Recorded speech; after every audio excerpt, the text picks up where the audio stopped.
The day started like any other, but ended with me locked out of everything. The office looked the same. The humming of computers. The stale scent of printer paper.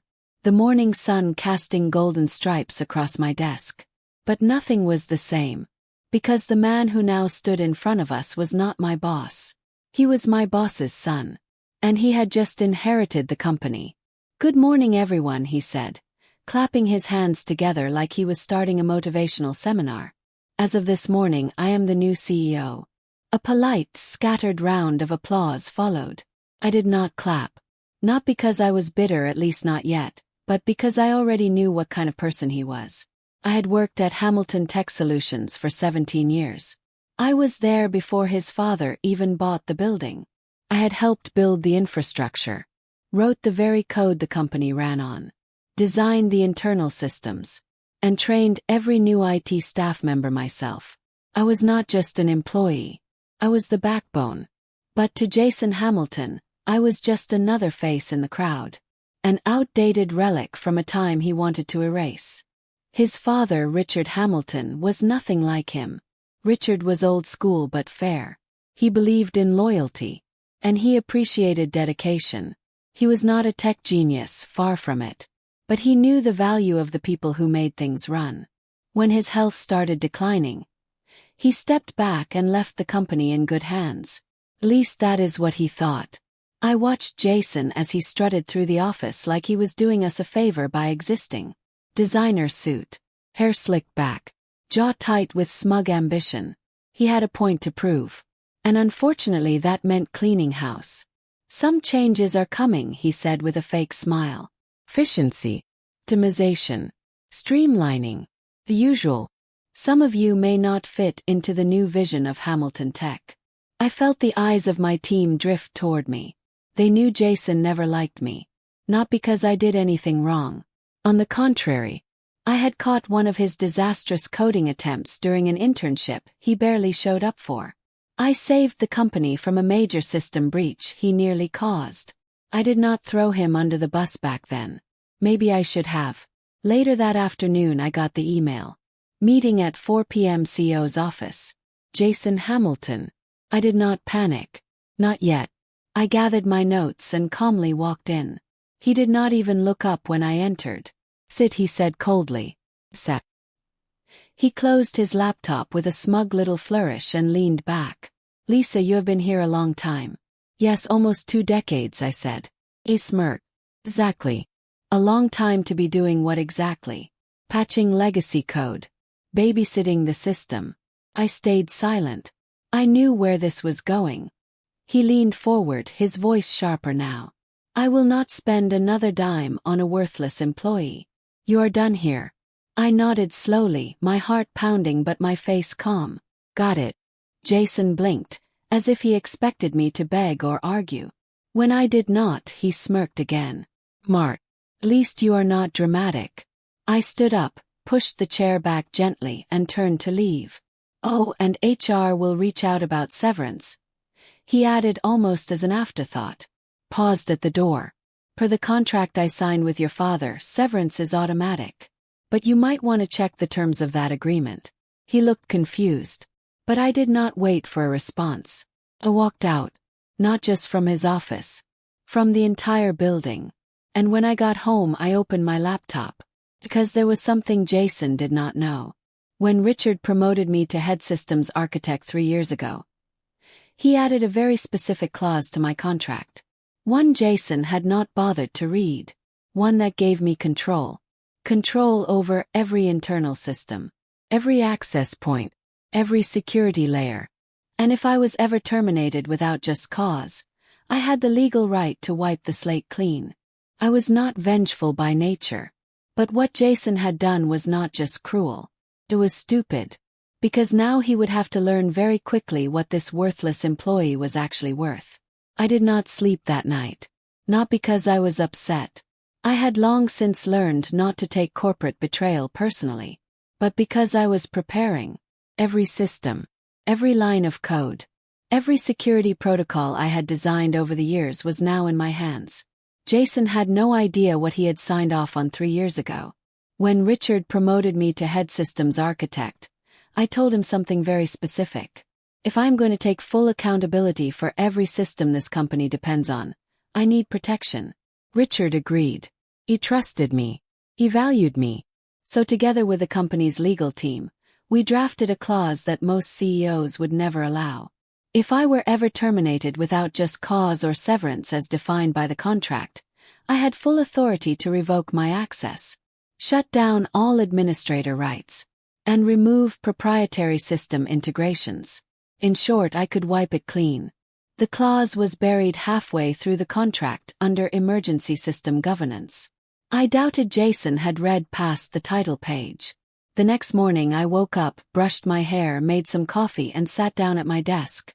With a deep breath, I opened the remote systems dashboard. Every critical platform was still tied to my credentials. Jason had not even reassigned permissions. Char had not contacted me. No exit interview. No formal handover. He really thought I would just vanish quietly. I hovered my mouse over the emergency lockdown protocol tab and clicked. Immediately, a chain reaction began. Employee portal deactivated. Payroll access locked. Internal messaging platform shut down. CRM and client contact systems frozen. Servers still active but restricted from internal access. One by one, I watched the lifeblood of the company pulse and then flicker out. I did not delete anything. That would have been illegal. But per the clause, I had the right to disable access until a legal resolution was reached. It was a nuclear option designed for worst-case scenarios. This qualified. By noon my phone was buzzing. Block number. Then again. Then a message from someone I had not spoken to in months. Mark. Senior IT analyst. Hey, something's wrong with the system. Everything's going dark. Did you do something? Jason is losing it. I did not respond. A few minutes later, a call came in from the company's front desk. I ignored it. Then finally Jason called. I stared at the screen for a moment. Then I answered, calm as ever. Lisa speaking. What did you do? He barked, not even pretending to be civil. I could hear panic in the background. Phones ringing. People shouting. The hollow tone of someone who had completely lost control. I followed the contract, I said simply. You should read it sometime. You shut down the entire system, he shouted. No, I said. I locked access to it. There is a difference. You are insane. No, Jason, I am prepared. You made a decision without understanding the consequences. That is on you. I could hear him pacing now. He was furious. But underneath that, he was scared. He did not understand how the systems worked. He thought firing me was just crossing off a name. He never realized how much I had built. How do I fix this? He asked. His voice sharp but quieter now. You do not, I replied. You are not authorized to make changes. There was a long pause. Then quietly, so what do you want? I could have said money. I could have demanded a massive payout or an apology or even my job back. But none of that mattered anymore. This was not about revenge. It was about respect. I want you to admit you were wrong, I said. Publicly. Not just to me. To your team. To your board. To the people who watched you dismantle a company you were not ready to lead. He laughed bitterly. You think I am going to humiliate myself over this? I smiled, even though he could not see it. I think you do not have a choice. Then I hung up. I spent the rest of the day answering messages from my former coworkers. Some were stunned. Others were quietly cheering me on. They had seen the writing on the wall the moment Jason took over. But none of them knew what was coming next. Because Jason had just made the biggest mistake of his short career. And by the end of the week, he would be begging for help. 2 days. That is all it took for chaos to spread through Hamilton Tech like wildfire. The systems I had locked down were not just a convenience. They were the company's central nervous system. Payroll did not process. Client accounts became inaccessible. Customer service could not reply to tickets. Even the office coffee machine was glitching because it ran on the same cloud-linked admin panel I had architected. By the third morning, I got a text from an unknown number. The board is calling an emergency session today. Jason's in trouble. Just thought you would want to know. No name, but I had a good guess. Mark maybe. Or someone from accounting. I had quietly earned the trust of more people in that office than Jason ever realized.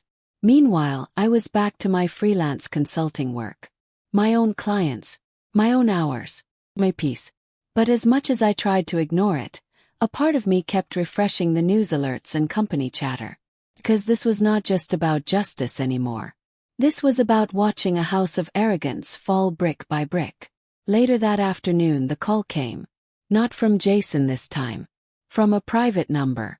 Miss Carter, this is Diane Hart from the Board of Directors. We need to speak with you. Her tone was crisp, measured. The voice of someone used to holding power but trying to stay polite. Course, I said. When? Soon as possible.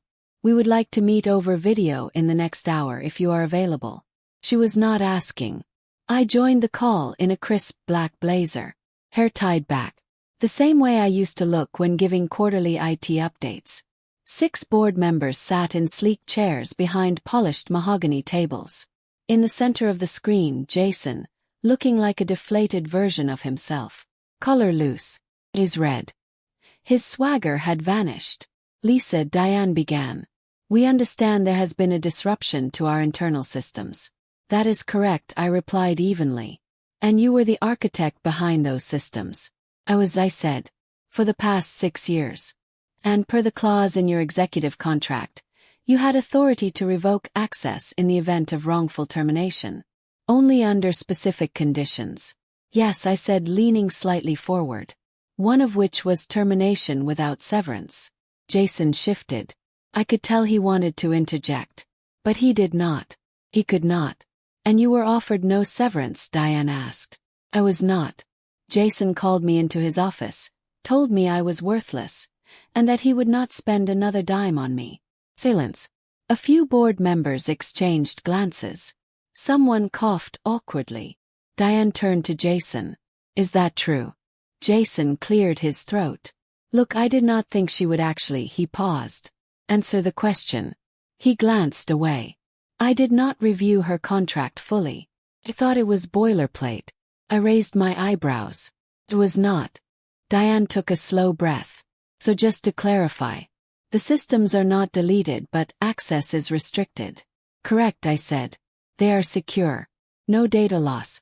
I followed the protocol exactly as written. And what would it take to restore access? Pause. I wanted to make this clear. Not just for them. But for Jason. An official retraction of my termination. A signed letter acknowledging the breach of contract. And a formal public apology from Mr. Hamilton. Jason's head snapped toward the camera. Are you serious? I'm very serious, I said. You publicly humiliated me. You terminated me without cause. Without severance. And without any understanding of the systems I designed. You do not just get to press undo. Diane was quiet for a moment. Then she nodded. We will take your terms under advisement.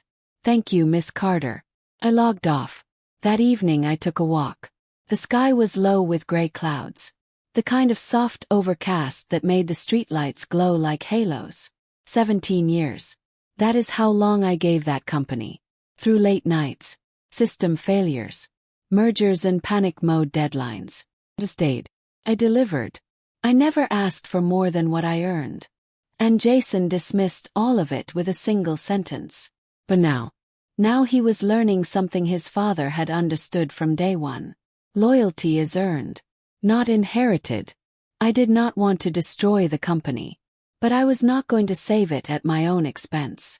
And if Jason wanted to keep pretending he was in control, he was going to watch the entire machine fall apart without me. Jason did not apologize. Not that day. Not the next. Not even after the company's main clients began to pull their contracts, he was still convinced he could fix it. I heard through a friend in accounting, off the record of course, that Jason had brought in an external IT firm. They promised they could regain system access within 72 hours. What they did not know was that I had built it like a fortress. Not to be vengeful. To be secure. Because the kinds of systems Hamilton Tech relied on housed sensitive data. Legal documents. Employee records. Payroll structures. Internal audits. client contracts. When Richard gave me full autonomy, he also trusted me to design protections in case of a breach. Ironically, I became the breach Jason had not seen coming. By the fourth day, the board was under pressure. Key vendors were threatening legal action. The finance department could not process invoices. And several government contracts, ones that required stringent security compliance, were on the verge of cancellation. That evening my phone rang again. It was not Diane. It was Richard. Yes, Richard Hamilton. The founder. Jason's father. Lisa, he said. His voice slower than I remembered but firm. I heard what happened. Hello, Mr. Hamilton, I said, surprised. I was not expecting your call. I should have called earlier. I've been out of it lately. But Diane briefed me. I read everything, including the contract you and I signed. There was a pause. He cleared his throat. I want you to know I stand by that agreement. I gave you that power because you earned it. And I see now how necessary it was. Thank you, I said softly. That means more than you know. He hesitated. Would you be open to a meeting? Just you and me. No board. No Jason. I agreed. The next afternoon, I met him at a quiet cafe just outside the city. He looked older, frailer, but his eyes were still sharp. I trusted Jason to lead with wisdom, he said after we sat down. Instead, he led with ego. He looked directly at me. You were the one person I knew would protect the foundation of what we built. And now you are the one person who can save it. I did not reply right away. I watched him sip his tea, the cup trembling slightly in his hands. I am not asking you to forgive him, he said. I'm asking if you will help fix this. For the sake of the company. For the people who still depend on it. My jaw tightened. He called me worthless in front of his staff. Terminated me like I was nothing. If I come back, I want it to mean something. Richard nodded. Understand. And I think it is time we talk about that. He slid a document across the table. It was a formal offer. Not for reinstatement, but for partnership, co-ownership, permanent rights to the system I built. A public acknowledgement of my role in Hamilton Tech's growth. And full authority to oversee the transition to new leadership. Jason, I asked. Eyebrows raised. We'll be stepping down, Richard said firmly. After the board meeting tomorrow. He does not know yet. But it is already in motion. Blinked. And who replaces him? Richard smiled. We are open to nominations. Did not hit me right away. But when it did, I shook my head. I do not want to run the company. I did not say you had to, he replied. But you should be the one helping choose who does. That night, I reviewed the documents. Everything was real. The contract was airtight. And for the first time since I walked out of that building, I had peace.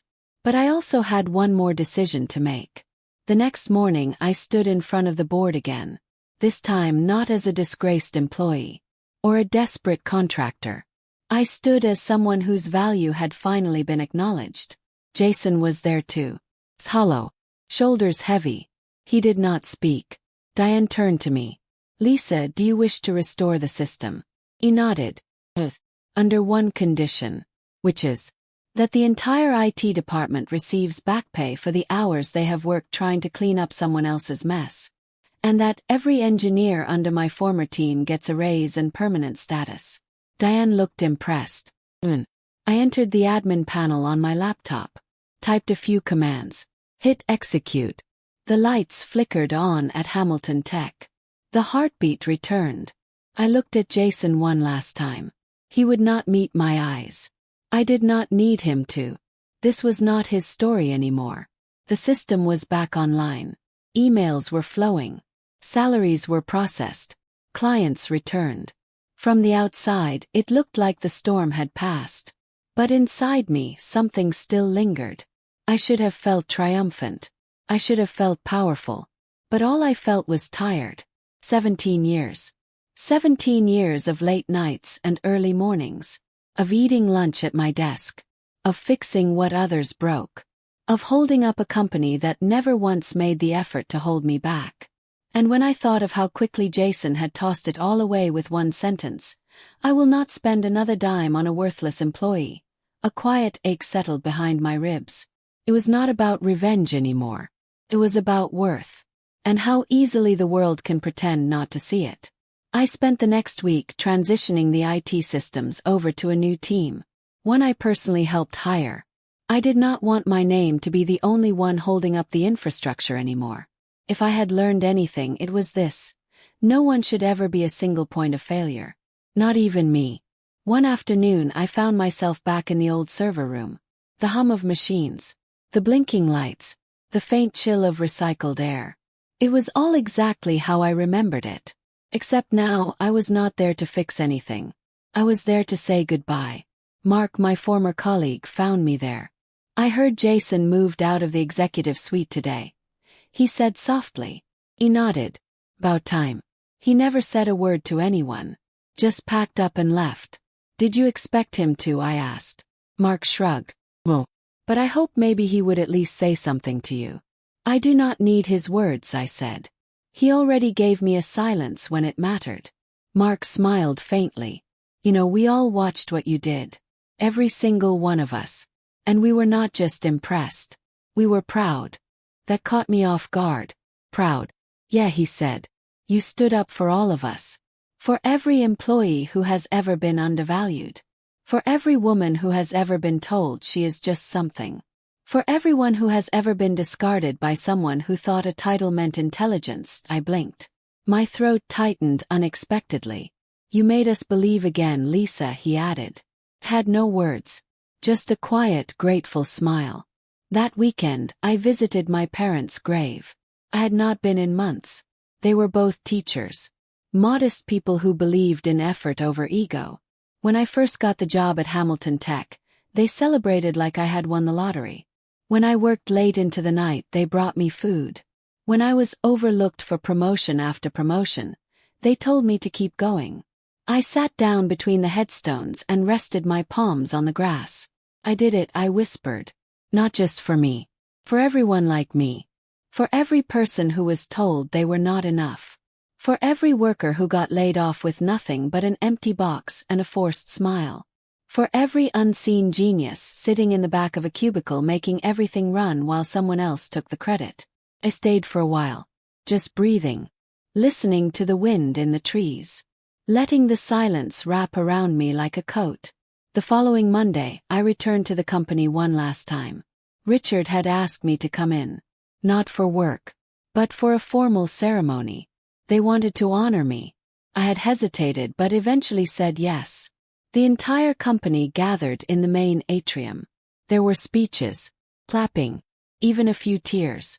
Then Richard stepped forward. He handed me a glass plaque etched with gold lettering. It read, "For 17 years of dedication, brilliance, and unshakable integrity, Lisa Carter." The applause that followed was long, loud, and sincere. But what moved me most was the line of employees who waited afterward just to shake my hand. Young engineers, admin staff, janitors, managers, people from every department. One woman, fresh out of college, held my hand a moment longer than the others. "I want to be like you someday," she said. Smiled. "Then be better than me. Start with that." That night I went home, lit a candle, made some tea. And finally, for the first time in years, I slept without setting an alarm. Because I knew the company would be fine. And more importantly, so would I. 2 months had passed since the day I restored Hamilton Tech Systems. Life had returned to normal, at least on the surface. The company was running again. Its operations smooth. Its future no longer dangling by a thread. But Jason Hamilton had vanished from the tech world almost as quickly as he had stormed into it. Word got around fast. Investors pulled out. Clients questioned the company's leadership. Board members whispered about the embarrassment he had caused. And just like that, the golden boy who once smirked at me from behind a mahogany desk was gone. No new title. No shiny venture. Just radio silence. I did not celebrate. Not out loud. I did not post about it. I did not gloat. Because I did not need to. People like Jason implode all on their own. They think power is inherited, not earned. They think people are replaceable. They think they will never fall until they do. And when they finally crash, it is not the sound of impact that matters. It is the silence that follows. One afternoon, while sipping coffee in my home office, I got a message from someone unexpected.